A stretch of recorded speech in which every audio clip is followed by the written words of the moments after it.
Here at Baltimore City Hall for the Real News Network, I'm Darna Noor. Council President Jack Young has just introduced income-based water billing for the city of Baltimore, in a city where advocates and council members say that the water affordability crisis is out of control. Water bills have tripled over the last decade in Baltimore. Just before Monday's council meeting, advocates gathered to support legislation they say will promote equity in the face of rate hikes. The Water Accountability and Equity Act is the comprehensive, forward-thinking legislation that we need to ensure that everyone in our city has access to water. The Water Accountability and Equity Act was sponsored by City Council President Jack Young and co-sponsored by every member of the council. If passed, it will establish a water affordability program based on customers' level of income. It would also create an office to hear grievances and appeals from customers. It will reform the way our water billing system works and ensure that more revenue is collected for the Department of Public Works to carry out their critical job of maintaining our infrastructure while still protecting our customers. The legislation caps customers' water bills based on their income level. It uses a formula that takes into account both household water use and household income relative to the federal poverty threshold.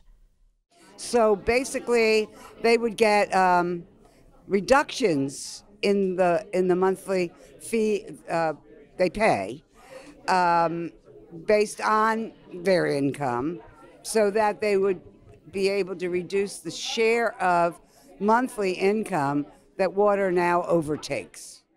For instance, if you make 50% of the poverty limit, your bill would be capped at 1% of your income. If you make 100 to 200% of the poverty level, your bill would be capped at 3% of your income.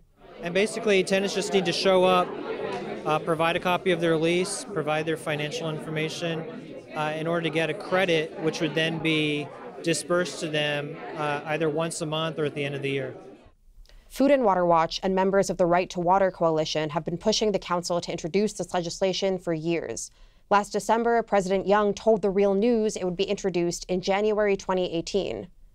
The bill should be coming out in January at our next council meeting. But the advocates say in the past year, they've created a more robust piece of legislation.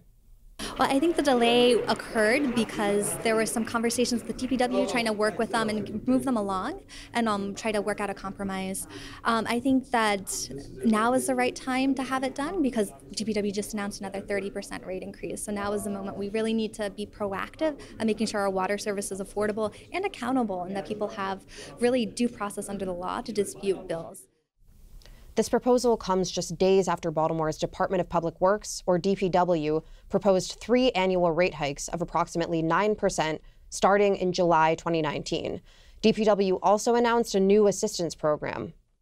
DPW's proposed discount program, it's just more of the same. They're expanding their existing senior discount to all low-income customers. It's not a bad thing, it's just not enough. We really need to make water service affordable for each household. So we need to look at each household and adjust bills down to a level that each household can afford to pay based on their income. And their current dispute process, it doesn't really allow people to have a thorough follow-up. It's not consistent, it's not consistently applied. There are no real timelines for people to get their disputes resolved. The sort of senior discount program, those are discretionary.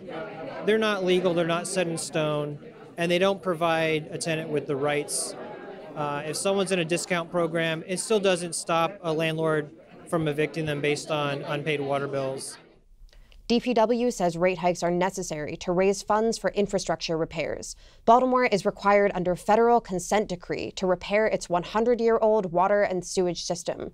But Young and supporters say that creating a new system where residents can actually afford to pay their water bills could actually drive a revenue increase. While this proposal makes sense on a basic human level, it also makes sense from a financial standpoint. The common misconception is that poor people don't want to pay their bills. This is terrible slander and totally false. People pay bills that they can afford. I say to the middle-class homeowner, let me quadruple your mortgage by raising the interest rate by double-digit points year after year, and we'll see if that doesn't cause you to miss a few payments. We reached out to DPW for response, and they said, we look forward to working with President Young and the council members. Our Baltimore H2O Assist program is fiscally and socially responsible, offering meaningful discounts to those in need. In November, Baltimore became the first major city in America to ban water privatization, and the advocates say this new bill is the next step to ensure water affordability. We know privatization would only exacerbate the affordability crisis that's so widely felt in our community. Private companies, they're not charities. They're not going to offer us large sums of money for free. They'll want to make a profit on that. In Baltimore, we just can't afford it. And so banning water privatization was the right move. And then Council President is acting on that, and he's taking up the mantle that we gave to him to really lead our community and make sure that we have safe and affordable water that is accessible across our community. The bill is expected to pass through City Council and then head to the mayor's office for final approval. We were at lunch with her, and she seemed more than willing to negotiate, discuss, and get involved. And we got to do this. We got to do this. For The Real News, Tharna Noor in Baltimore.